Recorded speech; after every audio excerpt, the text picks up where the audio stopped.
he's on his deathbed and he's looking back over his life. And Jacob, when he was coming up, he had a twin, him and Esau, Jacob and Esau. And Esau was his father's favorite, and Jacob was his mother's favorite. But Jacob wanted to have a relationship with his dad, just like his brother had a relationship with his dad. I don't think there's any kid out there that doesn't wants to feel like they're not the preferred child in a relationship. And so,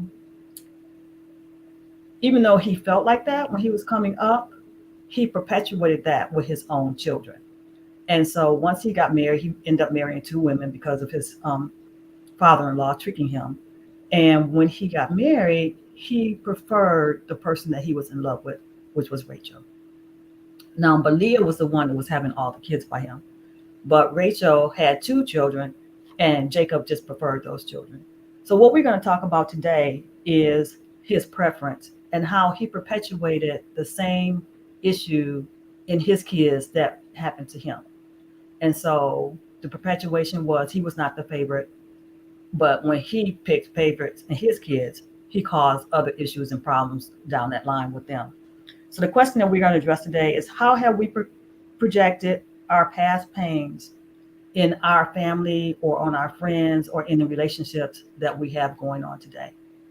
And so that's where we're going to start out with that question. Does anybody want to start or you want me to start? I'll start. Okay. As everyone knows, 22 years, such a long time. I still haven't had much experience when it comes to projecting past pains, but I can say in my small experience, I've seen it done by parents, of course. Parents sometimes they can project their past pains, but only because some things that they really just don't know. And I think it's very vital for families to have those tough conversations. Parenting is one of the hardest jobs. Obviously, I don't understand. I don't have any children of my own, but I do see a reflection in my mother whenever she does come to me with those hard conversations when we are being very vulnerable and open and hot and transparent. I can see that it's very tough to even have those conversations to begin with. So, with that being said, not having too many experiences where past pains were projected on me, but having those tough conversations is very important with any relationship, not just parenting, but any relationship to cultivate it. I believe is very important. That's true.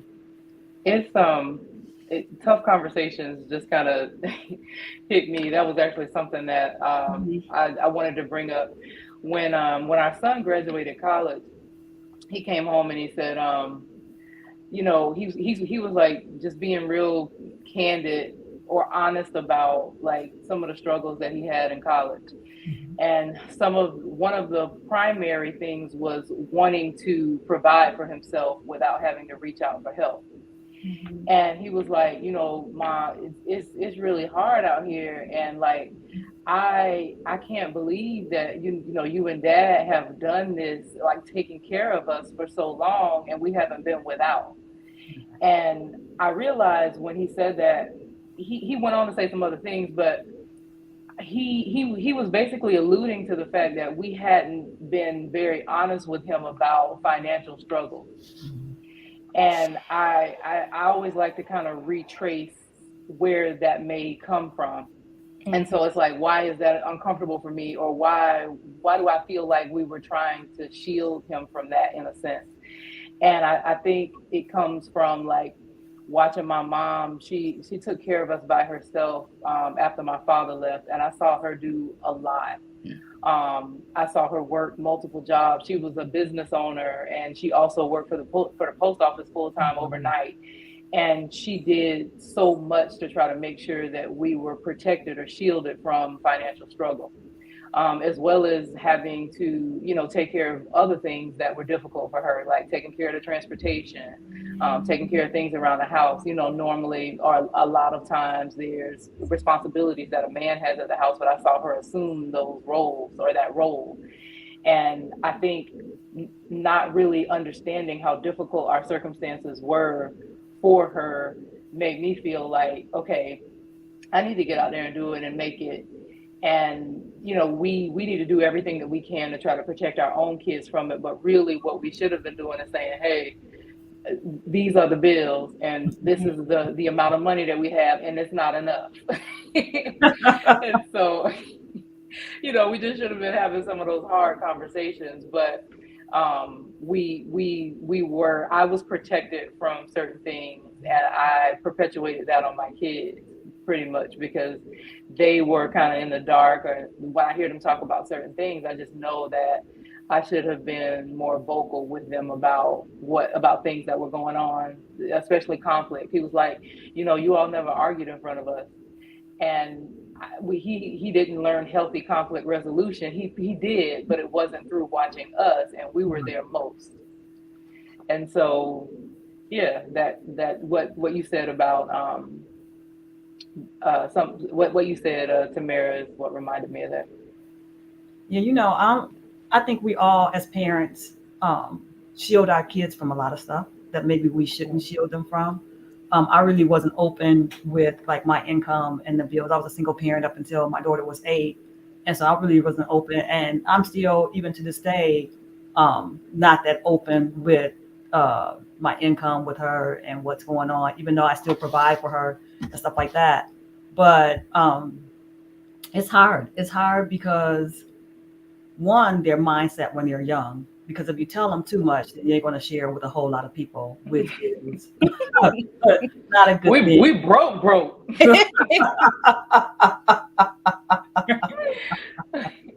And then the other thing is, they're like, oh, you have it, you can spend this or you can do that. And I'm just like, but you're not thinking about the bills that we have over here. So I spend everything over here on what you want, then there's not going to be enough for what we need. And so it's a balance to do it, but she's learning now because she's out there pretty much on her own, but she's learning how to balance and stuff like that. So it is a learning experience. Parenting does not come with a book. We all learn by, the seat of our pants, or we learn past behaviors from our parents, and all those past behaviors aren't necessarily good things. We just have to learn how to deal with some of the stuff that come back. But my daughter comes back now and she talks about some of the things, and I'm a lot more open with her about how to handle. So one of the things that I was thinking about when I thought about this was coming from different households, different people see differently. And I know down here in the South, I wasn't raised here. I was raised actually in Michigan, right? So it's a whole different mindset. So one of the things that I had an issue with when I first came down here, and I noticed, was when we would go to my grandmother's house, when family members were over there, like when my cousin was over there, she was like, are you going to fix your husband's plate? And I'm looking at her like, no. And she said, you're really not going to fix your husband's plate? And I'm just like, no. And she asked me again. And my mother finally said, she told you no. She's not going to fix his plate. But the reason why I said that was perpetuated because my mother, because she was raised here in Florida, she would fix my dad's plate. And I would sit there. Now, my mom went to work too. She was a teacher. My dad went to work. Both parents was working. My mom would come home and she would cook. And then my dad would sit there and wait for her to cook and then fix his plate. And then a lot of times, even after he finished eating, if he was going in the kitchen, he would leave his plate on the table. I was like, when I got older, I was like, Daddy. And he was like, what? I said, you left your plate. You go into the kitchen. Why would you not take your plate with you? Right? So I was like, you know what? That's not going to be perpetuated.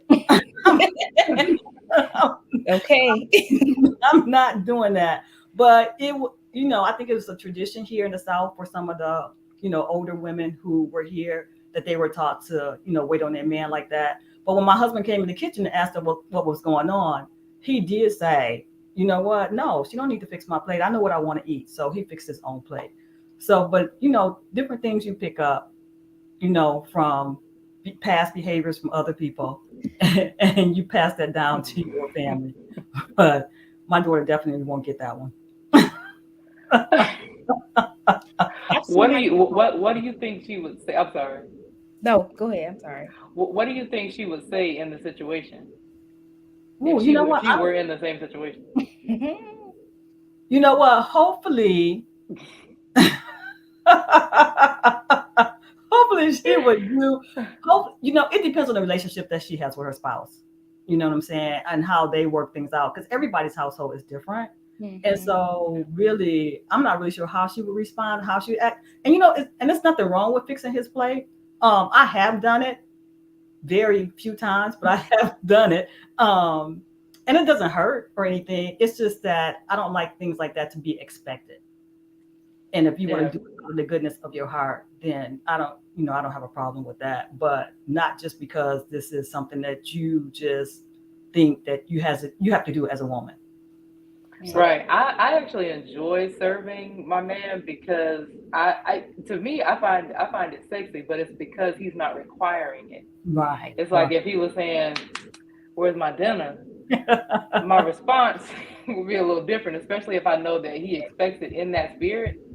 That's gonna be a struggle for me. But because he'll fix mine and his, I love doing it. Right, right. You know, yeah. So that was I've seen it done. My grandma, she still does it to this day. Sometimes she get away with it, but she's been fixing my grandfather's plate since I can remember. I mean, it's been their thing, and I guess it all just comes with respect and honor. Um, and it's different in everybody marriages. Like how you said, you may not do it, Lisa, but Ambria, she'll do it sometimes. So I think it's just all about what's in their covenant, like their marriage and what they allow. And when I see my grandma do it, I guess just out of respect of, acknowledging her husband, just making sure that the head of the household gets fed first. Um, Sometimes she don't do it, and when she do it, she puts it. It's not a plastic plate. It has to be glass, and he has to have like a real spoon, nothing plastic or paper. So that's what they prefer. Not saying I'm gonna do it, but I've seen it done, and it's something that she enjoy. I do see. So when we go to my grandma's house on Sundays, my aunt and my mom they fix his food as well too, just because because they saw my grandmother do it. So it's like out of like a tradition, So I think I think it's a nice thing, but I just think it's different in everybody marriages and whatever they allow. and I think if I So remember let me ask you. Oh, sorry. I think if I remember scripture right, the man is supposed to come last though, right? I thought it was first. I don't know. Because Because he I has don't know to if it's feed the husband first and then the kids. yeah. I don't know if it's scriptural, but I do know that normally the husband as the nurturer will make sure that everybody is provided for mhm, before he eats. he's But I don't right. know if that's biblical. Okay. Um, I wanted to ask Tamara something. So at 22, Mm-mm. if you were at a family dinner Hmm. and you have a boyfriend and he says, "Babe, will you make my plate?" Yes, yes. It's because this is my family. If you're saying like if it's at a family like my family's, Yeah, you're yeah, at your yes, family's house. Or, yes, I will fix his plate. Yes, of course. Like I said, it's out of respect. I wouldn't want. I, it just will feel awkward if I have to go fix my own food at his family's, outings or whatever. So I would do it for him. Now I'm not telling him to get used to it, but I would definitely do it. But that's still the mindset of me being young. It's just me. I'm 22. I'm young. I'm not married. I'm not attached. Things may change once I get older. My perspective may change of having a man in the house, knowing that he was at work. We're both working, but for me to be the nurturer in the house, it may change. So right now, I'll do it, but it probably won't be like official. I know one thing that okay. my mother told me when I was getting married. She said, "Whatever you start, don't start it if you don't want to continue it or keep going with it or moving." So if you start something and it starts to become some unexpected behavior, then it's expected to continue. And when you try to change it, then So that might don't be shocked, Embria. Don't set the bar too high. Right, right. Correct. that was so that Be was Mm, careful. interesting. Yeah. So there are other things too that I can remember in life that was that I had issues with coming up that I said, I didn't like happening. Another was my father. We had a long driveway in Michigan, right? And my mother would usually get home before my father got home from work.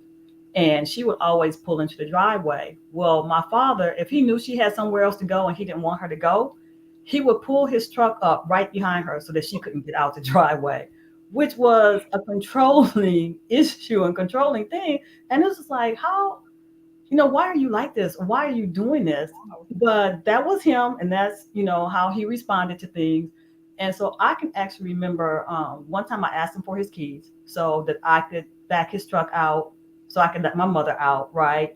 And he would normally do stuff for me, I just because I'm the girl, I'm the only daughter, and stuff like that, and pretty spoiled. And I was a daddy's girl, and so I just took his truck and I just went to the store and I had copies of the keys made. So that way, when he came home, if that's what he did, I would just go out there and move the truck for my mother. And and he was like, "How did you get keys?" And I'm like, "I made the keys." Because you know what? This is crazy.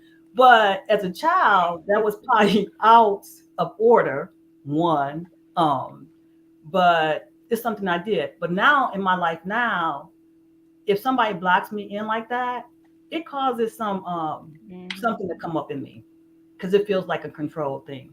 And even though, I have the keys or access to whatever to move whatever it is that's blocking me as far as getting out the driveway or getting out the garage, but it still flares up in me. But I know what it is. And so now I try to deal with it a little differently, but it used to really just send me over the edge. Hmm. That's interesting. I mean, did your mom? I mean, did she? Did they ever address that, or it was just like I'm gonna get the car keys, get another key made, and That it was never addressed with me. And so, they were going through their changes or whatever. And I okay, just said, we're not you gonna know, my whole thing is the way I looked at it. And, I was way out of bounds in their marriage. So as a child, but my thing is, you know what? I'm the child. You should be telling me what to do, not necessarily telling her what to do. Mhm. But, like I said, I was the only girl and I got away with murder. So it was never addressed.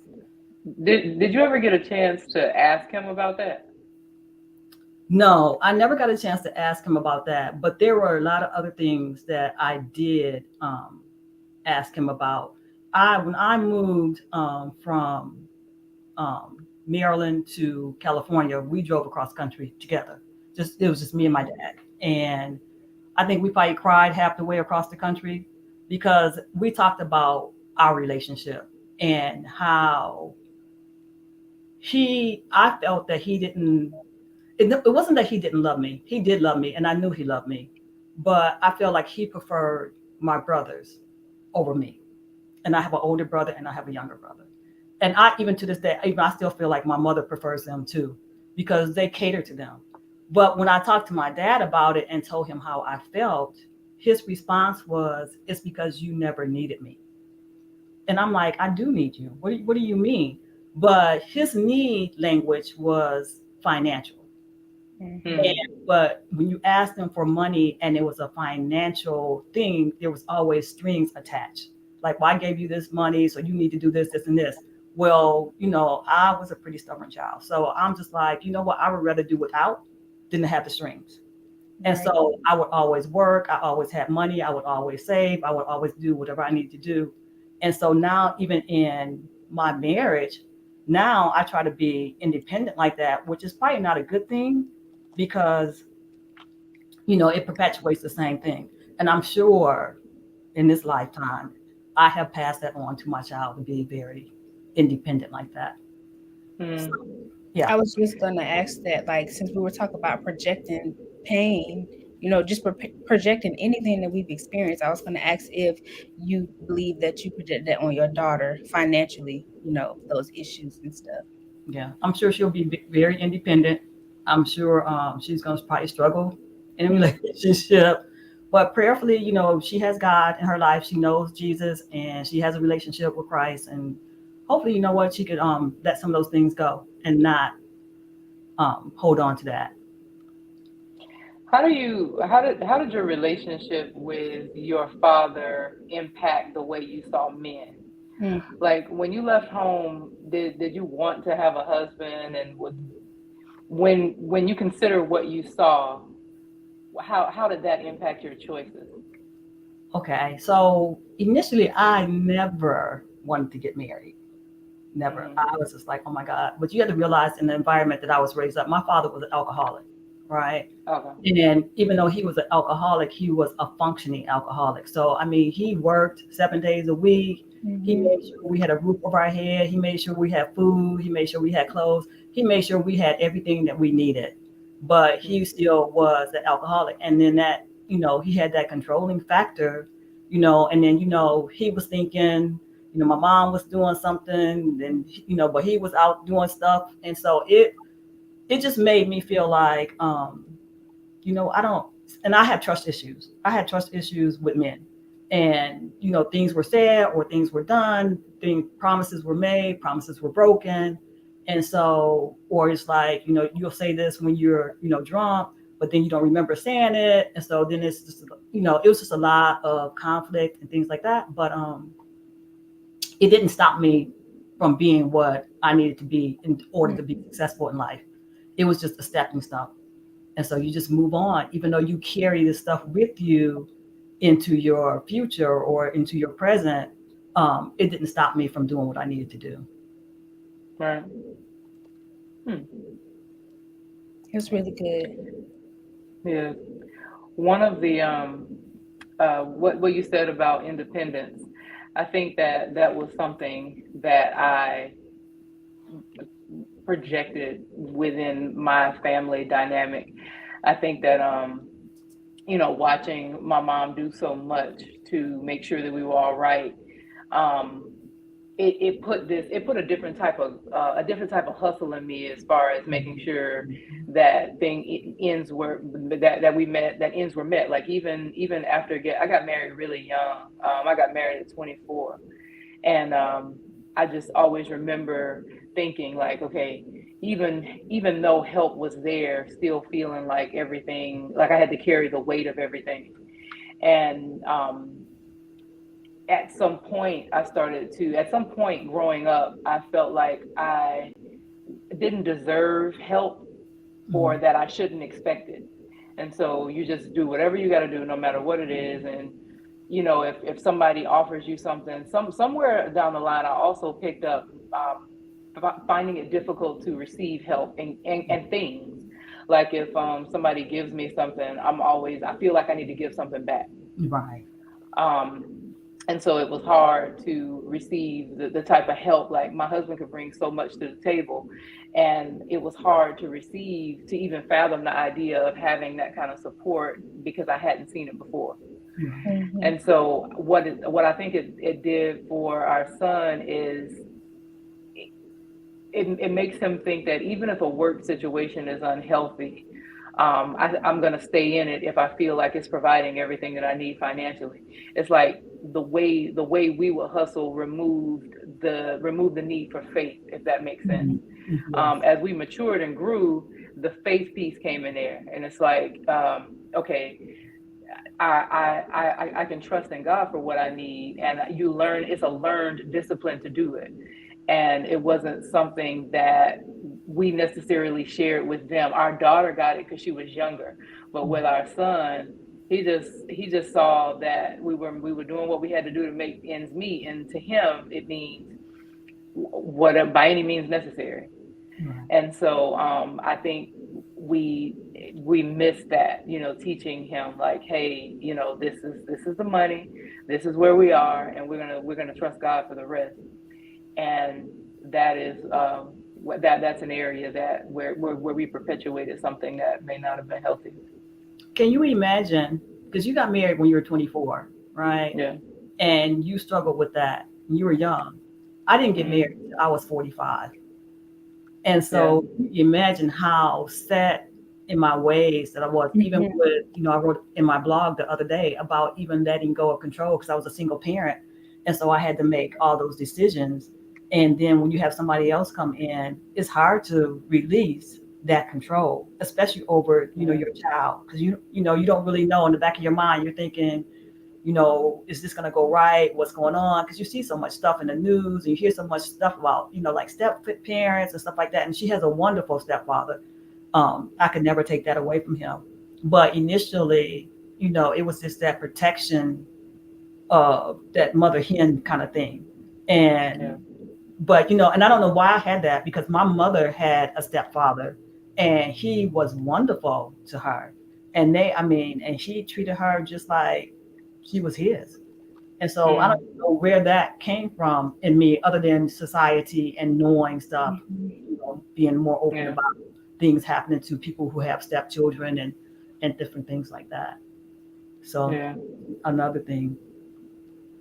It's really good. My mom, I kudos to her. I give her a lot of credit for letting me explore.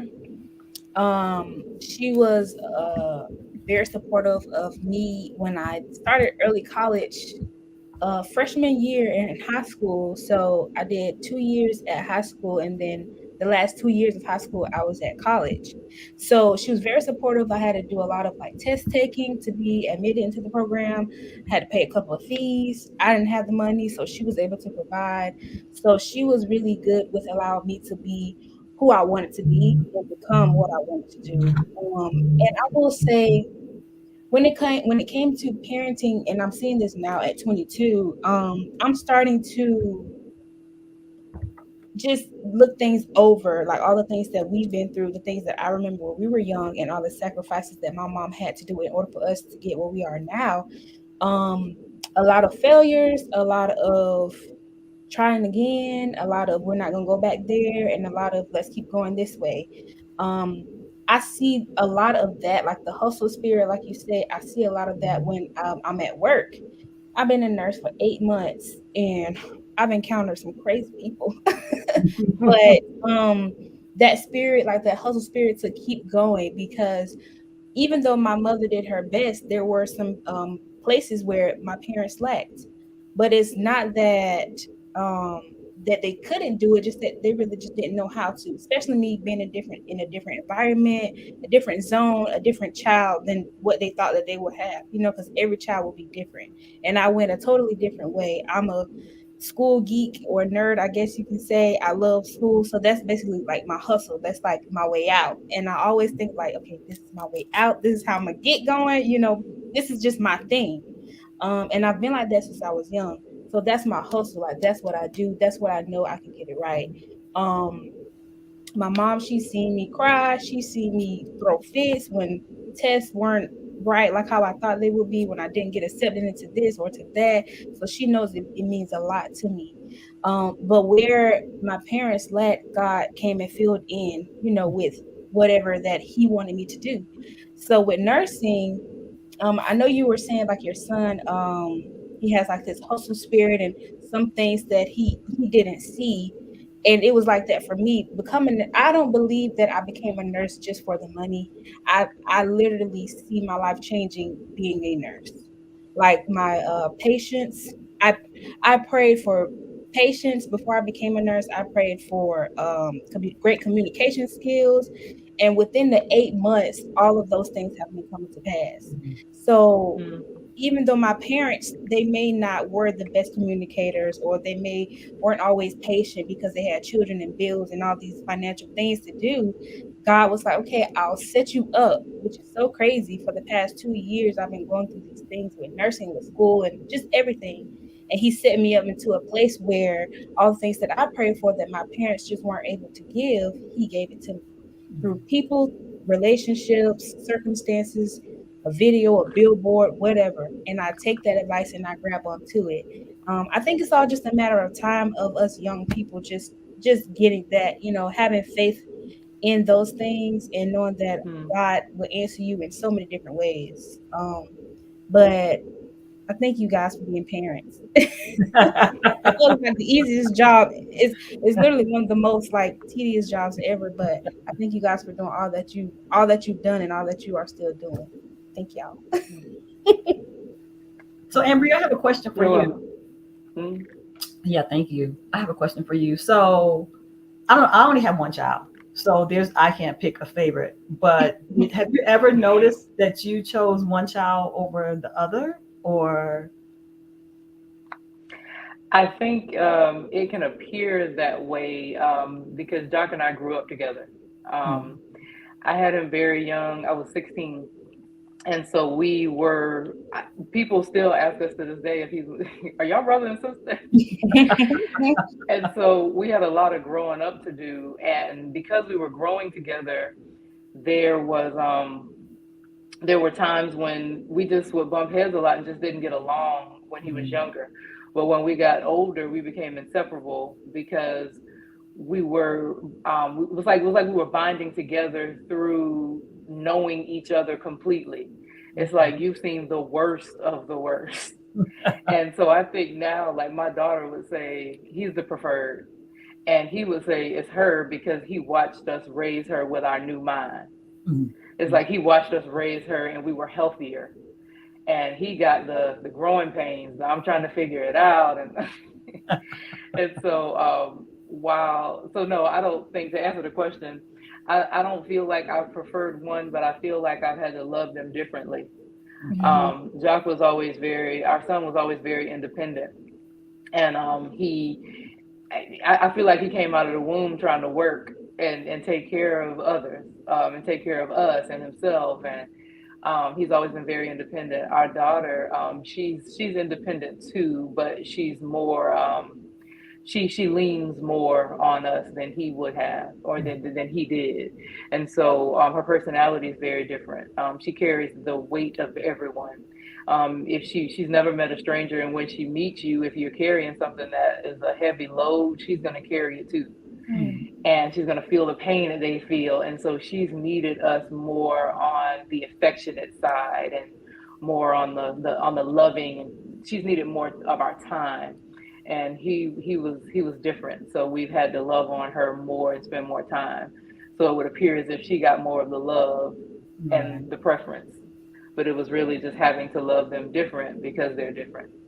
And that's good, because I think it's just the person's perspective, Yeah. um, and it's basically the parents have to give them what they need. Yeah. And now that you said that, that's really good. I really like that.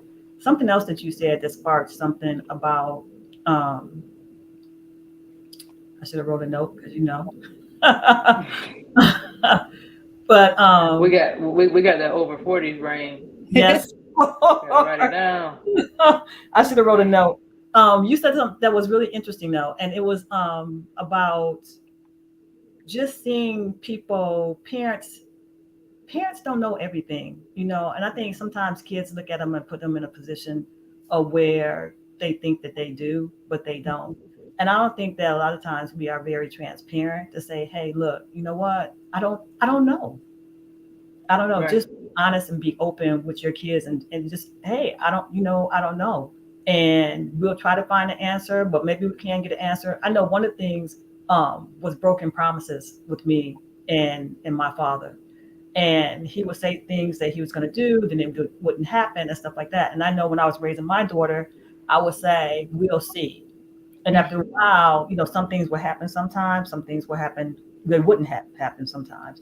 And she's like, Mommy, whenever you say we'll see, it always means no. And I said, that's not true. That is not true. But I'm like, I don't want to make a promise and then break a promise. And I know sometimes you don't have a choice, depending on what's going on or those circumstances and stuff like that.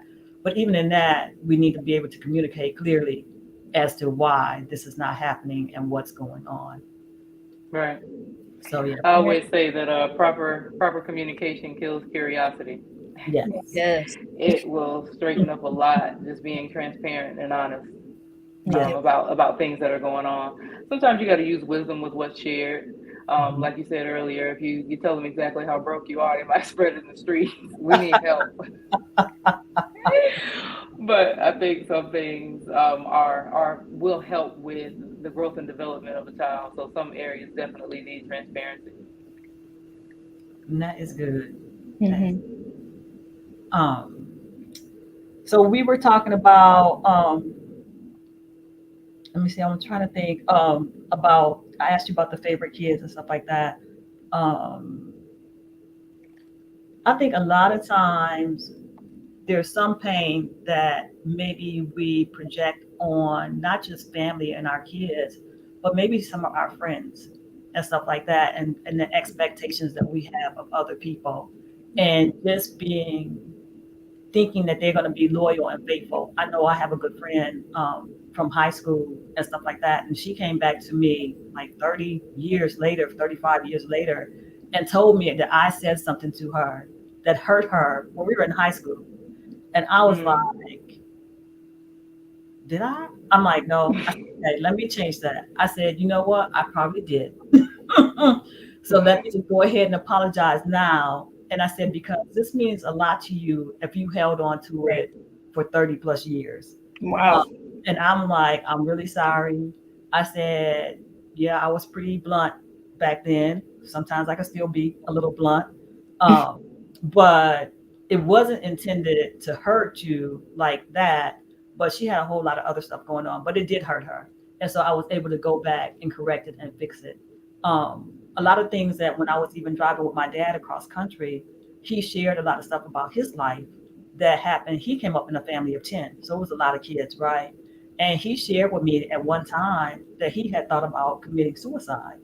And I was like, wow, really? And he said, yeah. So there were certain things that I didn't know about him that he opened up and shared with me, and it helped me to understand him a little bit better. Um, and so, and why he did some of the things that we did. But I remember now what you had said. It was about affection, and I didn't come mm, up in a house that was very touchy feely affection like that. mm.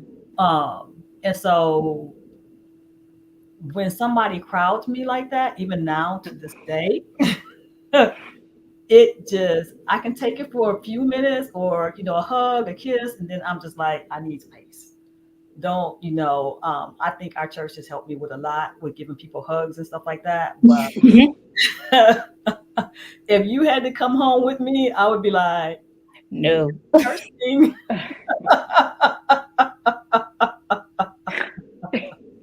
So I think being raised in a household like that, my daughter could be more touchy feely, and it's hard for me. And I have tried to make some adjustments in within the last 5 years or whatever to say, okay, this is what she likes, this is what we do. It's never This, too late. oh my God! But it takes everything in me to be able to do that because it's just not a comfort zone for me. And And so, yeah, some kids need more love. I never understood why God would give me a child like that. But anyway, he probably figured, you need that, Right. that just as much as she needs that. But yeah, it definitely takes me out of my comfort zone. Have you had to go back to revisit why it's not comfortable? As far as the touching, the feeling, Yeah, like where the discomfort from it stems from. Mm. I think it's just because I wasn't raised in a household like that.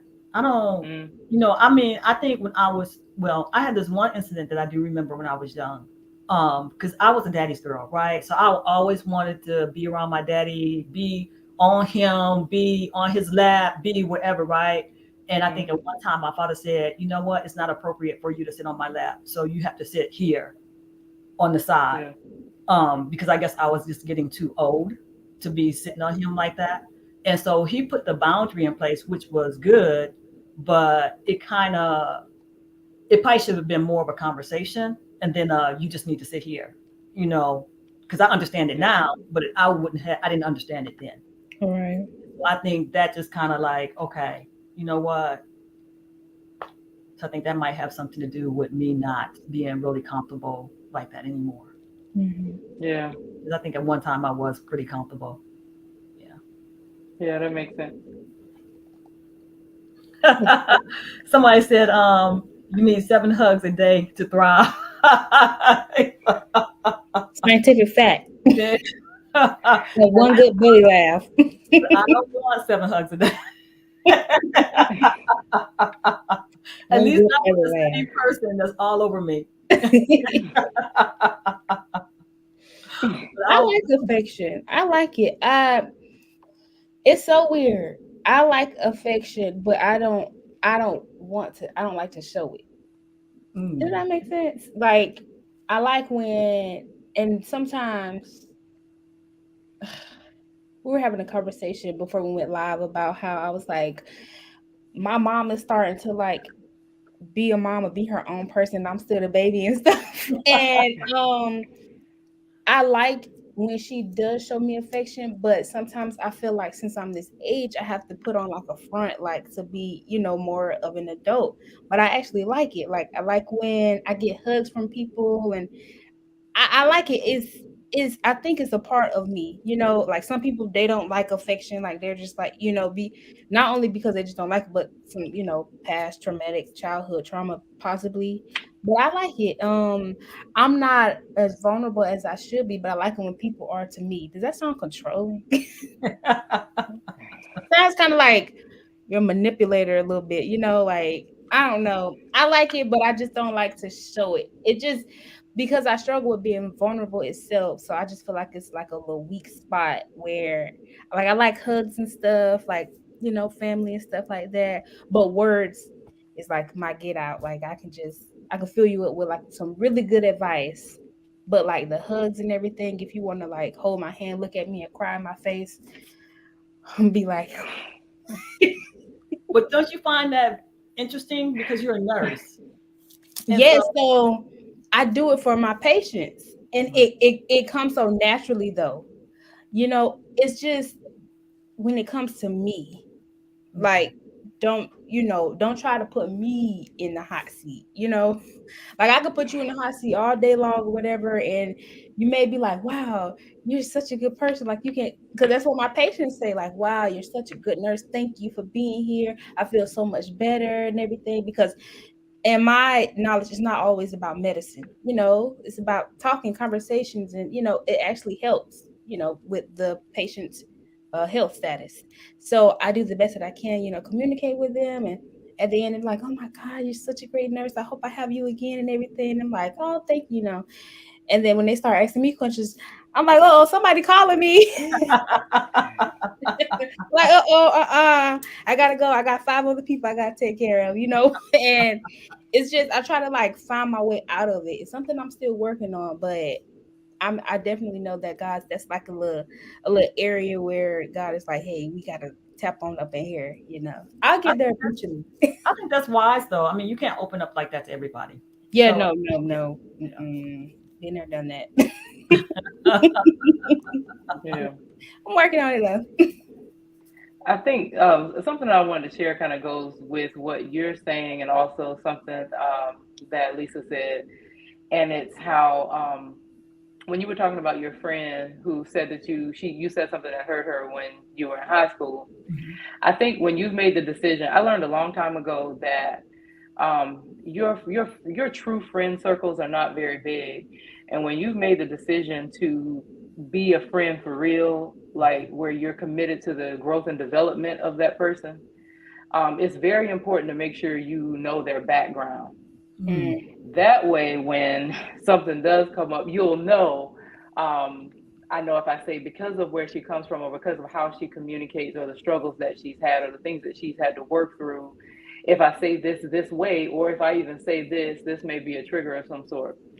And so when you're committed to a friendship, putting everything on the table so that you're very, very familiar with them to the point to where you know their history, you know how to love and how to communicate so that the relationship can stay intact and stay healthy.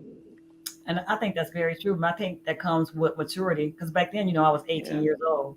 And Yeah. so, you don't know those kind of things at that age and stuff like Mm-hmm. that. So that's why when she brought it up, I was quick Yeah. to apologize. I was quick to Yeah. accept it because I knew how I was back then. And I Mm-hmm. was quick to apologize. So, Yeah. yeah. And we had a chance to sit down and talk about it. And she was like, it's okay. It's okay. And I'm like, no, it's not okay. We're going to discuss this and get it out. And we're still friends to this day. And so that's Yeah. the blessing. it's good. That's I'm glad good. you said It's good that she brought that up. Yes, it is Yeah. good that she brought it up.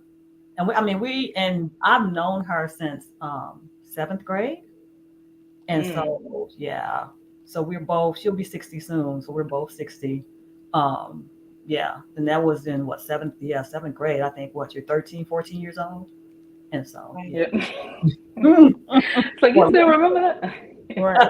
that's what I said. You still remember 18? You still remember I said that? But you never know. She went through a lot of traumatic stuff in her life.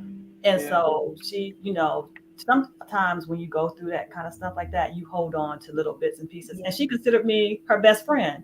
So of course, Yeah. you gotta remember that's your best friend. She said this to me. Yeah. And so yeah, Yeah. you remember stuff like that. I remember years ago something that always stuck with me that Pastor Jones said, and it's so true. You can take a physical beating will have less of an impact than something that you said that was Oh hurtful. yeah. Yes. It's like you'll forget that fight, that physical fight, but something that was said to you, 50 years will pass. That tongue is a mighty weapon. Oh, The words live. Yes. So yes. that saying, sticks and stones will break my bones, but words will never hurt. That is not That's a true. lie. Whoever made that, Yeah. I don't know. Yeah. Mm. Ladies, does anybody have anything last to say or I have one last thing. I just want to point out, like, as much as we're talking about relationships, I hope that someone takes from this that relationships they do take this much work. Like when we have friendships that sometimes we bond over favorite foods, or we bond over because we had the same favorite movie, or just out of like some type of little connection. But in order to keep this like fire burning and everything, these type of relationships, they actually take this much work. Yes, relationships, like, it's hard. Like, some people just think that, oh, since we graduated school together, we're friends, and no, being a friend is more than that, more than just having accomplishments done together. This actually takes some type of cultivation, and I'm learning that, with my patients, I have to open up to them. It's a process. As many days that I'm with them, whether I'm with them for 1 or 2 days, I'm when I step foot in that room, I'm already establishing some type of connection with them. And it takes that much work. When people are like, nah, it don't take all of that. It does. that's So I true. just hope True. that who's ever been watching these lives, the past one that we've done, that relationship actually do take this much work. If you want to see it flourish, it takes this much work. That's Yeah. true. You get out of And it it's what you put true. into it. You Yeah. do. Right. Yes. The best relationships that I've had in my life have required that the choice. That. Right. I Yes. am going to choose to love you, and that means that I'm going to take whatever comes along with you from day to day, and we're going to work through it. And years and years and years have passed, but it still feels new. Right. That's the Yeah. beauty of it. And it's good. Yeah. Yeah.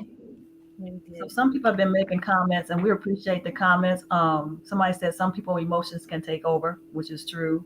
Vulnerability is tough.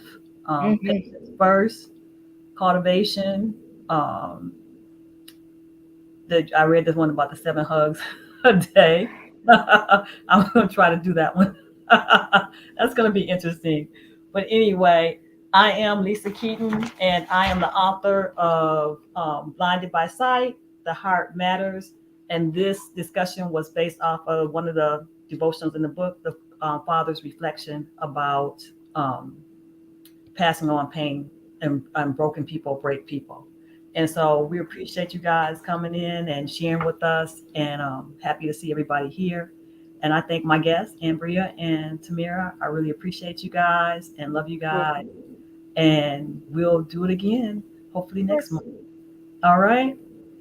Thank you, everybody. Thank Thank you. you. Bye. Bye bye.